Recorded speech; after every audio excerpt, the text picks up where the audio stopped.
Hello YouTube, Dave here again. Welcome to part one of my series on Goblin test videos for the Paizo family of RPGs. Today we're going to be taking a look at Pathfinder First Edition. There's going to be four videos in this series that we're going to do. Pathfinder First Edition is obviously the one that we're doing here today. It's going to be the first one. We're also going to take a look at the Pathfinder Second Edition playtest, making a character based off of the printed version of the rulebook. So we're not going to factor in like the updates or the changes or any of that stuff from the beginning of the playtest through to the end. We're just going to go with what's printed on the page, and then we're going to try it with the second edition finalized version of the rules that came out just a couple of years ago. We're also going to do the Starfinder role-playing game, which is going to be interesting because Starfinder has a bit more of a focus on range combat and energy-based weapons instead of just your sort of like traditional like medieval fantasy style weapons. So we're going to do two variants of the combat system for that. If you're not aware, the Goblin test is just sort of a little experiment that it's just something that's kind of fun to do. Where you create a first level fighter for various editions of a specific role-playing game, and you put them up against a theoretically never-ending line of just simple basic goblins taken from your bestiary, monster manual, whatever book you may be referencing. The idea is to have the fighter square off against these goblins until, and basically until the fighter takes enough damage to knock them to 0 hit points or to knock them into unconsciousness, because technically in Pathfinder, if you're at 0, you can still get an action. So basically, once you're knocked unconscious, then the fighter is considered to be dead, and you take the number of goblins killed and you sort of average it out over a series of tests. Now, this was originally done on a computer simulation back when 4th edition Dungeons & Dragons had just come out, and they ran it like 1,000 times for each edition. Now, I can't do that because I'm a person, so I'm going to end up doing just a series of 10 combats, and we'll get the average. I'm not going to show all 10 on camera. I'll just do one and then give you the results of the others and tally it up for the average. But it's just something that I had a lot of fun doing in the past. It was one of my favorite series to work on. It also allows me to show the evolution of character creation over the course of several editions of an RPG. And like I said, it's just something that's kind of fun to do. So a couple of ground rules that I mentioned in a previous video, but I'll just reiterate them here for this one. Number one, character creation method is going to be based off of whatever the first option is listed in any given core rulebook. So most RPGs will usually have like their primary ability score generating method, and then they'll have some other options listed underneath. And there's all kinds of ones to choose. There's some really cool character creation options for Pathfinder First Edition that I might want to try out in a future video. But I will take whatever the first one is listed as, because that's typically the one that the developers had in mind when they were sort of like developing and working on the game. And it's usually the most common one that ends up being used. There are some exceptions to that rule, but for Pathfinder, I think we're going to find that that's going to be pretty accurate. Also, each of the characters that I make over the course of this series are going to be equipped similarly. So we're kind of looking at what you would view as sort of a traditional or realistic loadout for a first level fighter in any fantasy RPG. So we're looking at basically chainmail, shield, and a longsword. That's kind of your conventional stuff that you would use. So everyone's going to be using the same equipment, so they're sort of more or less on equal footing. The only difference being like generation methods and how that can affect things. Also for feats and other abilities, I'm going to design the characters as if they are first level fighters that I am making for the purposes of actually playing through in a campaign. So there are certain things that I could do, or certain abilities or feats that I could take that may be more beneficial to this specific test with the never-ending line of goblins, but they're not necessarily things that I would choose for myself. So for example, like the dodge feat, which gives you a +1 bonus to armor class, the toughness feat, which gives you an extra 3 hit points, and then once you get beyond 3rd level, you keep getting an additional hit point. That one might actually sort of factor in, but I'm going to actually make it as if it's a character that I want to play. So for example, a typical selection of feats for a low-level fighter might be like power attack and cleave, because those are really good at low levels. So with power attack, you can subtract 1 from your base attack because you're first level, add that to your damage, but if you knock an enemy unconscious, then you actually get a free swing against another enemy within reach. So it's usually a great feat for fighters to take, and it's probably one that I'm going to select here, even though by the definition of the test, I'll never actually get a chance to use it. But I want to try to make the character as legit as possible and not necessarily try to optimize it for the test. Like, the idea is to take what should be a conventional or traditional character and see how they do, and not necessarily try to do something optimized specifically for this one thing. So that's basically what I wanted to say here. So yeah, we're doing Pathfinder First Edition, and if you're not really fully aware, Pathfinder First Edition uses the third edition open gaming license. So it's a D20 RPG, and it is very, very similar to Dungeons & Dragons third edition or 3.5. With a couple of exceptions here. So I'm not going to go through absolutely everything in this book, what the differences are, but there's going to be some key ones that are actually going to make a difference in this particular character creation. So number one, I'm going to be making a human fighter. Humans in the base version of the open gaming license, they don't get any ability modifiers to their attributes. Their main benefit was that they can choose their favorite class, that they got extra skill points, and that they have an extra feat. Now in Pathfinder, favorite class works a little bit different, and we're going to touch on that in a moment. And skills operate differently as well, but they still get their bonus feat. But in Pathfinder, humans still get a +2 bonus to any attribute of their choice. So I actually will get a modifier. Most likely it's going to go into either strength or constitution, depending on what I get for stats. The method for generating stats that we're going to be using, like I said, it's the first method here. I think it's on page 14.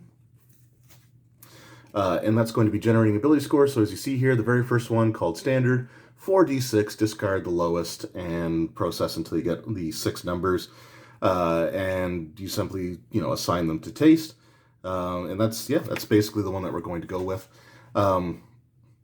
So that's the method for that. As far as your favorite class goes, like I said, in previous versions of the D20 license, it essentially just meant that you didn't get an experience point penalty on that class if you were multi-classing. In Pathfinder, again, it works differently. Every race gets to choose their favorite class. It's not just something that humans get to do. And if you take a level in your favorite class, you can choose to either gain 1 skill rank or 1 hit point. So for the purposes of this video, and if I were making a fighter character, I would probably be going with the +1 hit point, especially at the lower levels. At higher levels, I might choose the skill point or the skill rank, but for now, we're going to be going with the hit point. So we will get 1 extra hit point, which is kind of cool. And again, each race can do that. You just choose your favorite class, which is usually what you start off with. I mean, there may be an exception to that, but it's usually the class that you start with. As far as skills are concerned, we don't have a ton of them to work with, but skills work differently in Pathfinder and in a way that I actually, prefer over the base, with what the source material was. So in like the 3rd edition D&D, or what the D20, the open gaming license is based off of, each class generated a number of skill points. Your class had a list of class skills, and you could buy 1 rank in a class skill for 1 skill point, or you'd have to spend 2 skill points to earn 1 rank in a skill that wasn't on your class list. Now, those are considered to be cross-class skills, and we don't quite have that in this one.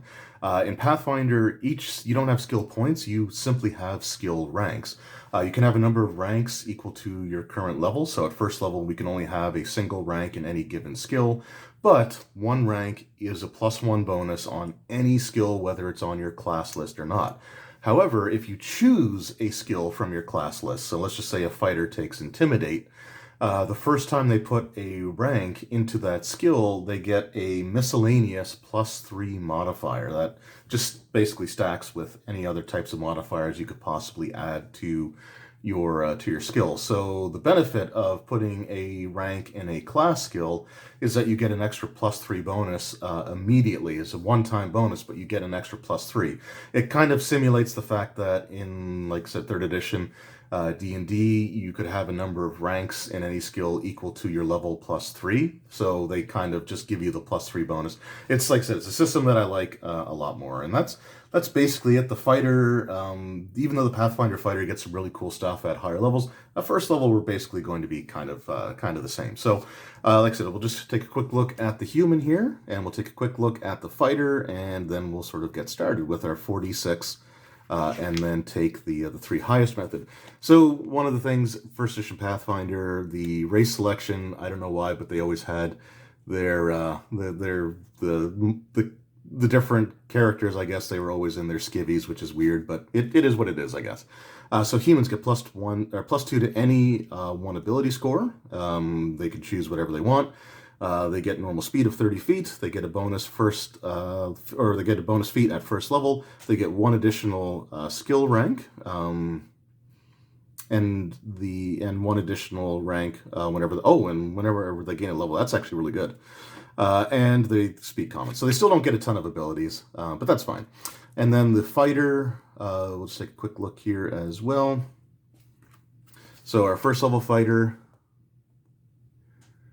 gets 1 bonus feat, a base attack bonus of +1, a fortitude save bonus of +2, and then reflex and will are at +0. So we'll go through all that stuff there. So that's just basically the main stuff that we're going to choose from, and then we'll look at our skills and we'll look at our feats once we get the rest of the character generated. So we're just going to slide this stuff off to the side for now.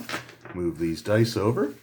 We've got our character sheet, but we've also got our scrap paper here. And let's just sort of get to it, shall we? So 46, take the 3 highest, assign the taste, and then we get 1 +2 bonus. So off the bat, that's actually not bad. We got a 15.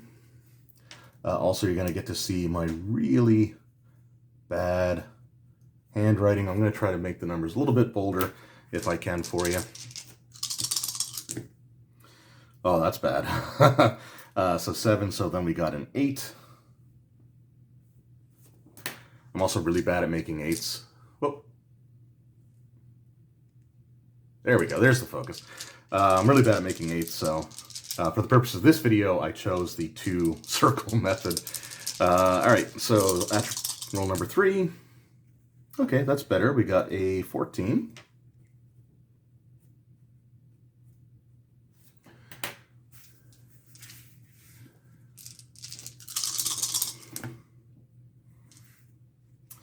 Then we got another 14. So overall, actually, these are pretty decent ability scores. Another 14. And that's what? That's 5. One more. And, Jesus, another 14. So there you go. Those are on camera. You can't accuse me of cheating. And while they're not the highest attributes, that's a 15, an 8, and a 4, 14. So overall, we've got a pretty good character here starting off. So the next thing is we need to choose where we're going to put our attributes. And basically, we just need to choose where the 15 and the 8 goes, because those are the only things that really, really matter. So we're going to choose, I'm actually going to put the 15 probably into my con.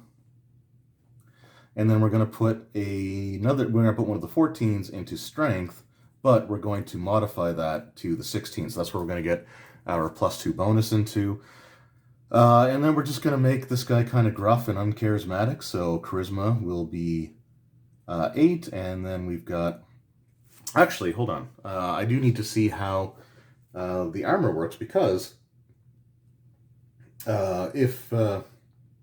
because I may end up putting that 8 actually into dexterity. So I'm just have a quick look if you still get the penalty to your armor class for negative dex in Pathfinder 1st edition, because in other more modern RPGs, a lot of times you don't. I have to get used to the fact that I think armor comes before, or weapons come before armor. Okay, armor check penalty, weight, maximum dex.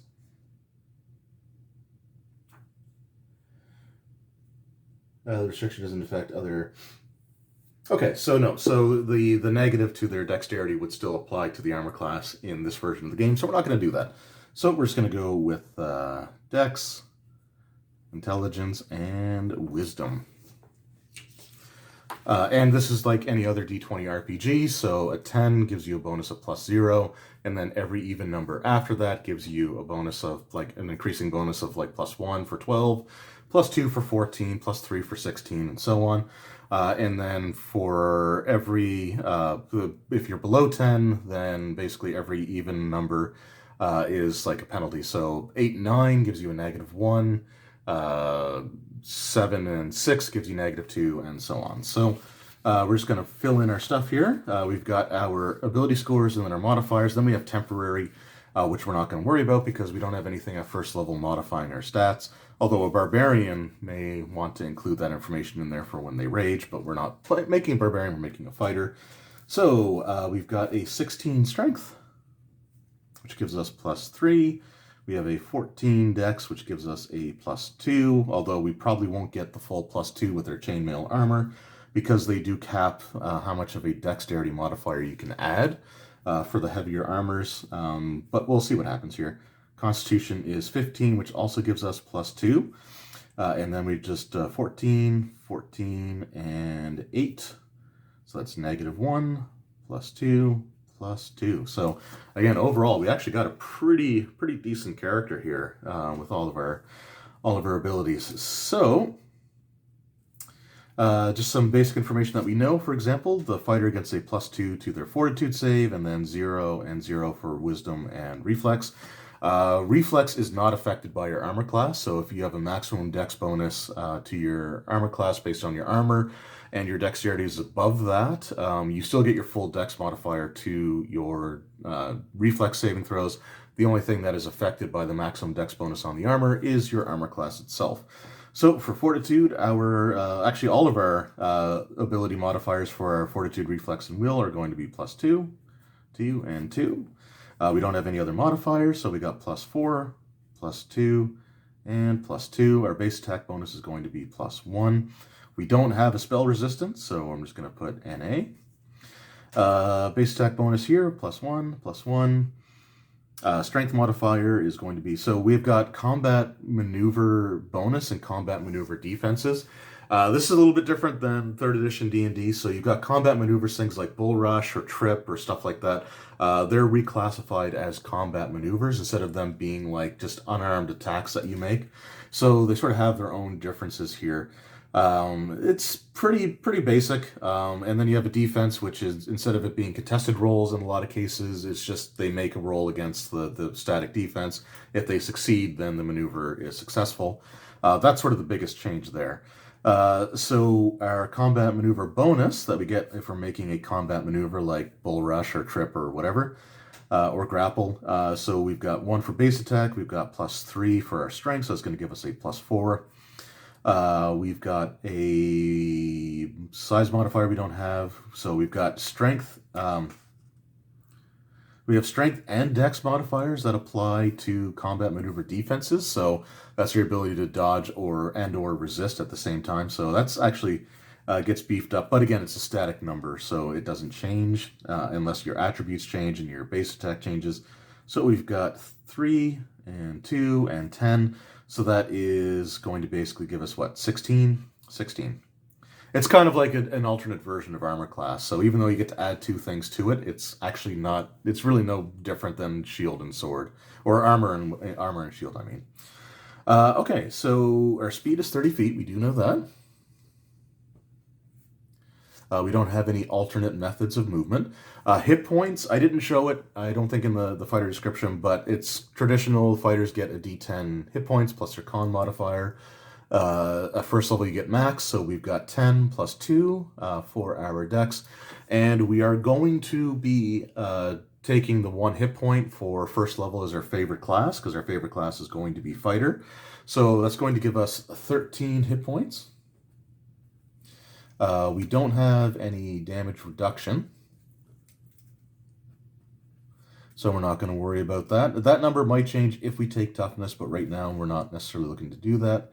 Dex modifier of +2. Okay, So let's go back to our fighter now, because like I said, we've basically got most of our stuff taken care of. We're just looking at skills, feat, and then we know what we're taking for equipment.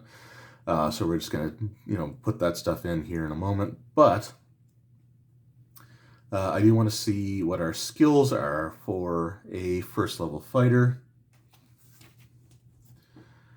Okay, so skill ranks per level, and you don't gain you don't gain like the ×4 that you do in like third edition D&D, because again you get ranks instead of points, and one rank is 1 point, one bonus to your skill, and we're not, we can only add up to our level. And then we get the +3 bonus for our class skills. So we get 2 plus our intelligence modifier, so we're gonna get 4. We're gonna get 5 skills that we can put stuff into, because we're a human and we have a 2 in our intelligence modifier, which is pretty good. So we'll probably take Intimidate, because that +3 bonus will help negate the -1 that we get. Survival is usually a good one to have as well. And probably climb. So we're going to take climb. We're going to take climb. We're going to take survival, and we are going to take. And are we going to take swim? I don't think we're going to take swim. So yeah, we'll take climb, handle animal, ride, and survival for our class skills, and then I'm going to put the other rank into perception, because perception is super useful. Also, in this version of the game, instead of it being like spot and listen, it's just perception, which is so much better, and hide and move silently is just stealth, which again is so much better. So those are the skills that we're going to take. For feats, we're going to get 3 feats, because we get a bonus feat as a fighter, we get a feat for being a first level character, and we gain a feat for being a human. So we're going to be taking power, like I said, we're going to be taking power attack and cleave, because those are good first level, like pretty solid first level feats. And then the other feat that we're going to take is going to be weapon focus in our longsword, because weapon focus is a prerequisite for weapon specialization, which gives us extra damage when we get to 4th level, and it gives us a +1 bonus on attack rolls with our longsword. So that's basically what we're going to do here. The only thing I want to check is if weapon focus is a group of weapons in this game, or if it's a singular weapon. So weapon focus, choose one type of weapon. You can also choose unarmed strike or grapple. So, okay, so there's actually different, you choose a type of weapon, not a specific weapon. So for fighters, I think it gives the weapon groups here.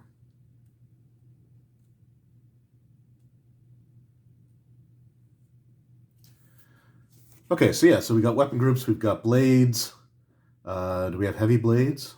Nope, so blades is light dagger, rapier, short sword, sickle. Okay, there's got to be something for axes. Oh, we do have heavy blades. Okay, it's blades heavy. And that includes longsword. So yeah, so that's the one that we're going to take. We'll take weapon focus on heavy blades. All right, so basically what I'm going to do is I'm just going to fill in some of that boring information, and I will come back and we will take a look at what the... Actually, screw it. Let's take a look at the equipment now, so I can just fill all the rest of the details in, and we can get right to our the combat here. So, equipment, our longsword.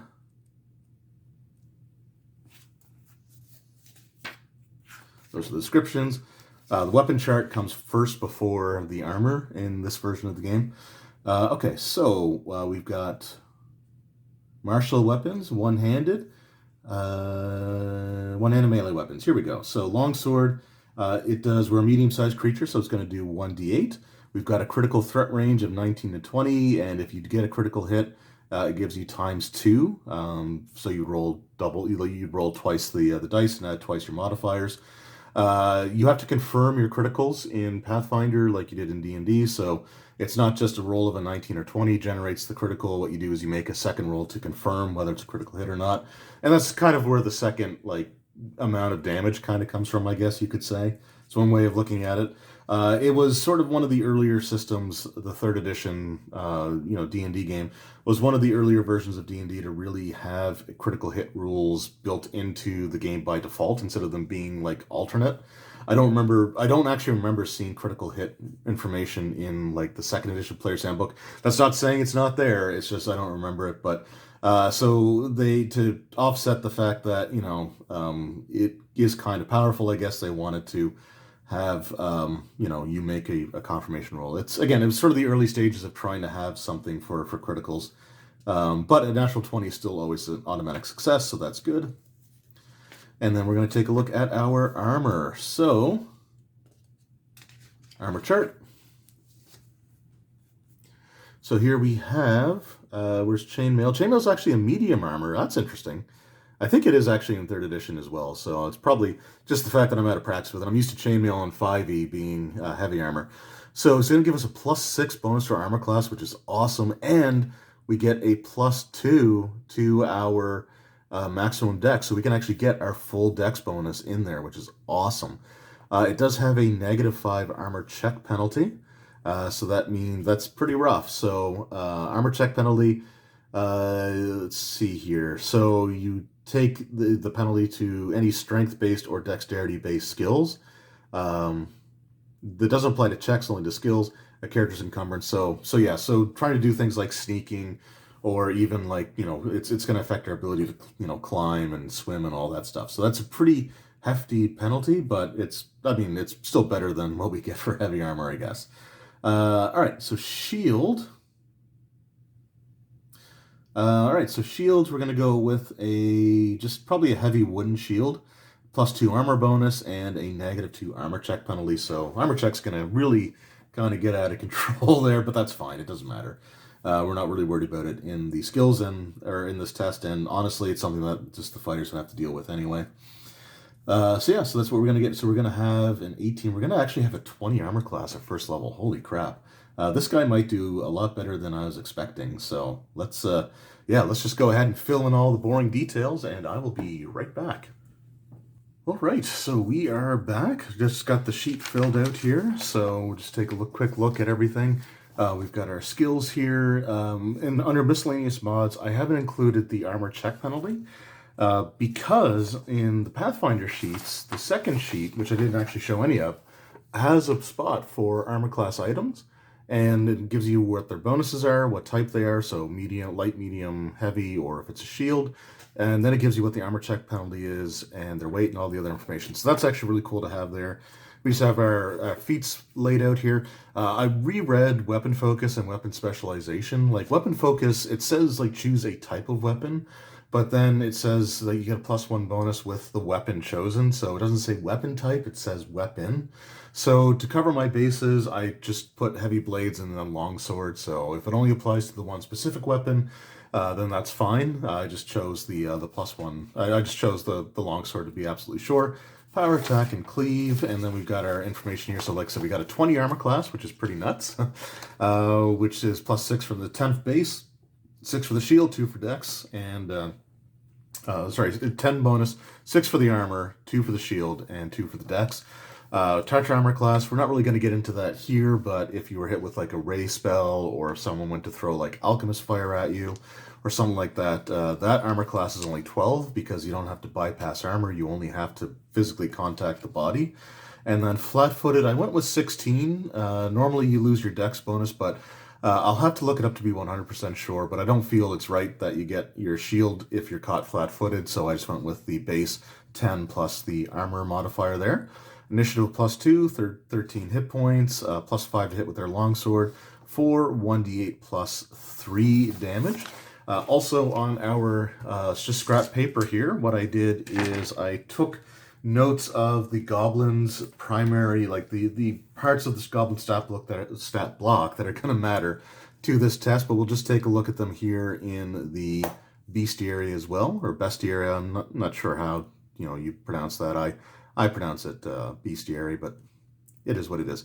All right, goblins. Here we go. Yep. Try not to get too much. These are kind of glossier pages, so I'll try not to get too much glare on them here. So goblins, we've got +6 initiative because they do have improved initiative as a feat.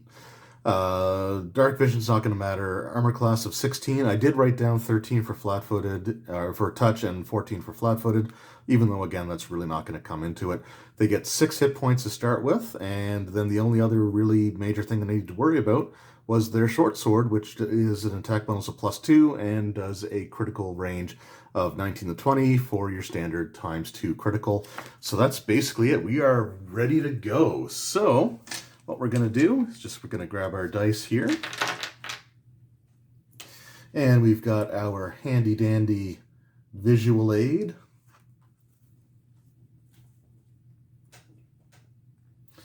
Of our dude fighting some goblins. So what we're going to basically do here is we've got our line of goblins, and we'll see how many I can go through in this combat to determine like just the relative power of this fighter. I will say, initially my prediction that I was going to make for this series is I suspected that the second edition Pathfinder fighter was going to be sort of the more powerful of the versions, just because of things like the 3-action economy, giving them multiple attacks that they can make in a round, stuff like that. And I was going to have some ground rules for that when we get to it.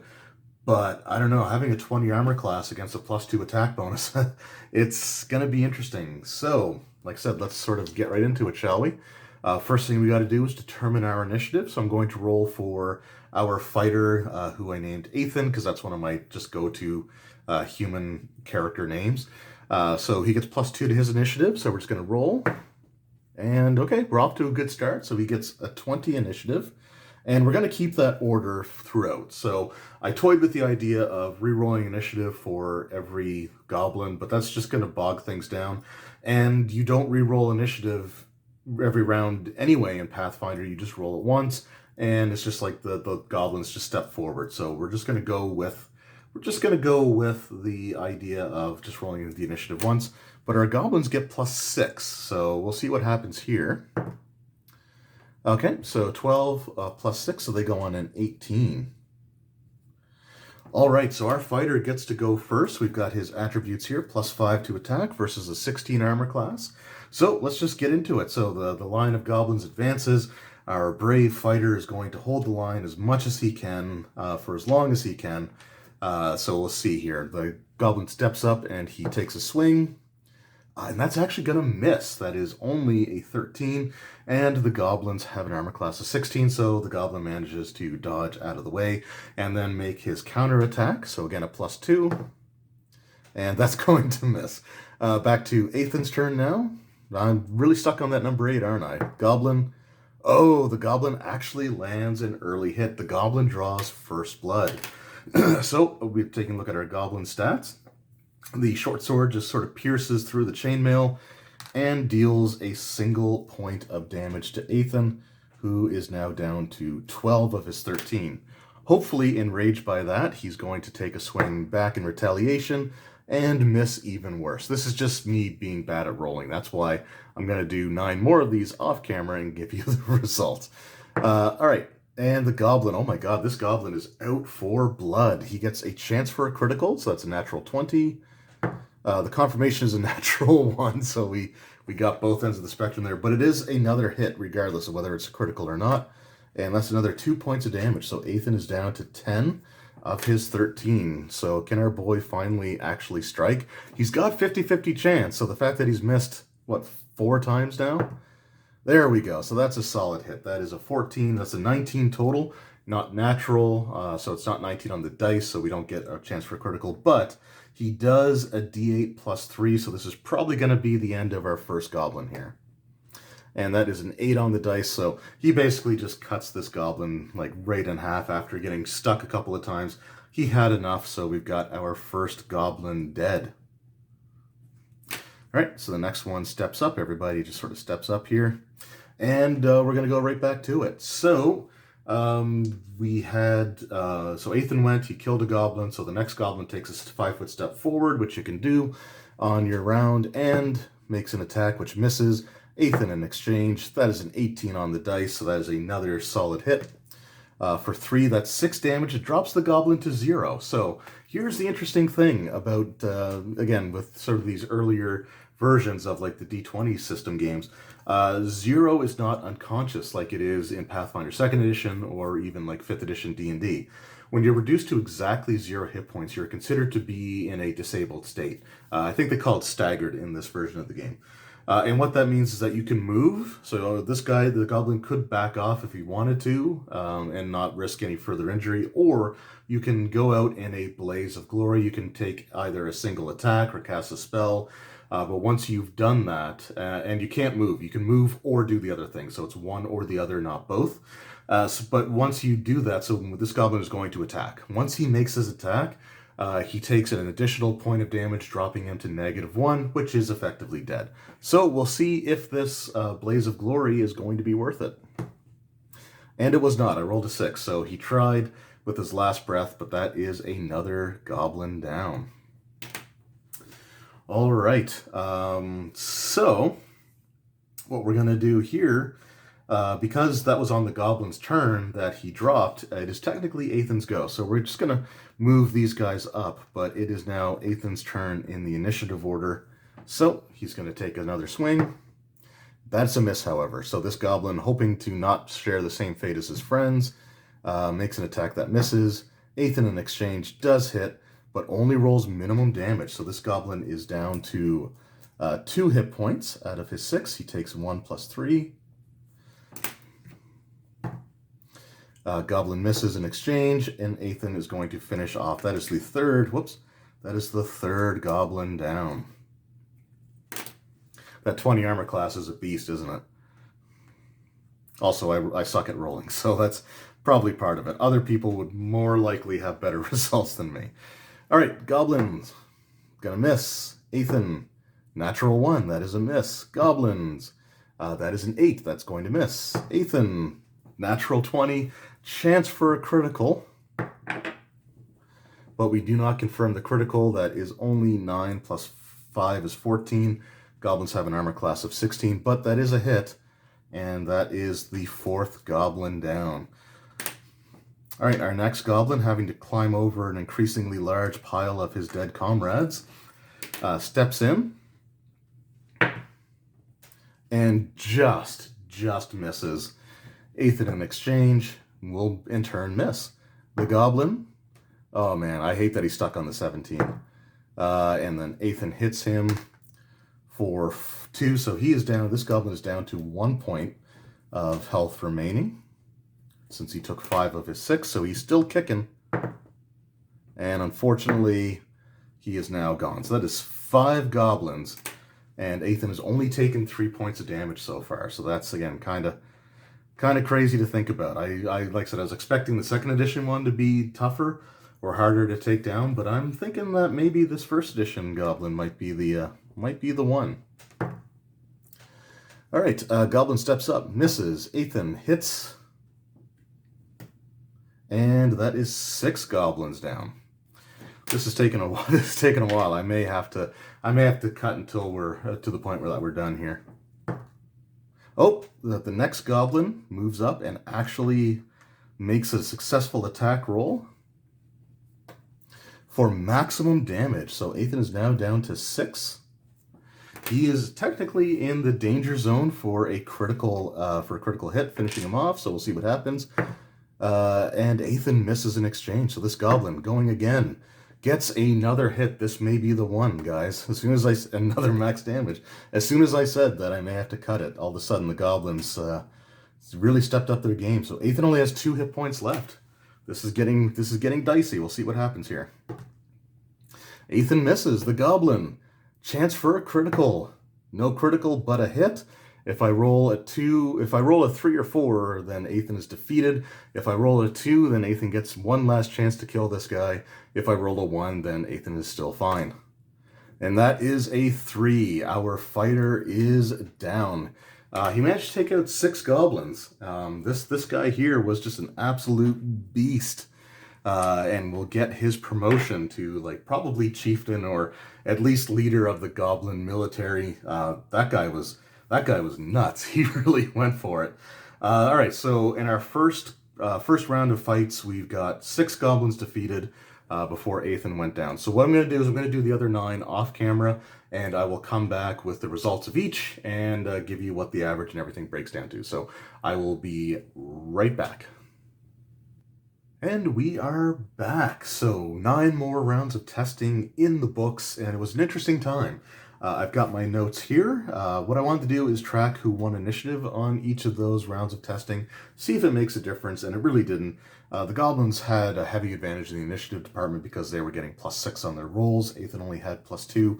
So Ethan won the first round that we had on camera of initiative, the third round of testing, and the final round of testing, with the Goblins winning initiative on every other test. So round two was very interesting.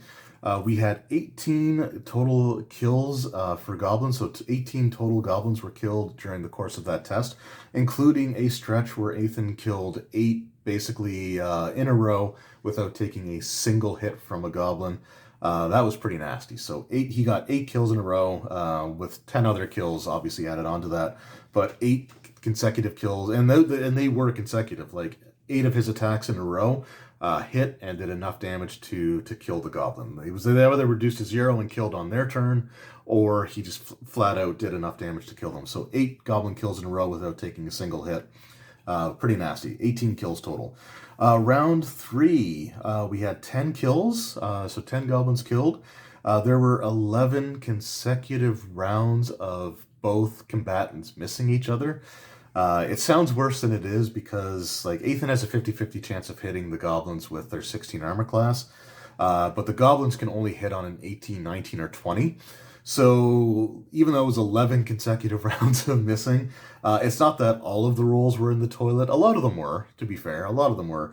But it's just like the goblins were rolling a lot of 17s and 15s and stuff like that. So they were getting good numbers, just not good enough. But there was a stretch of 11 consecutive rounds with nobody hitting.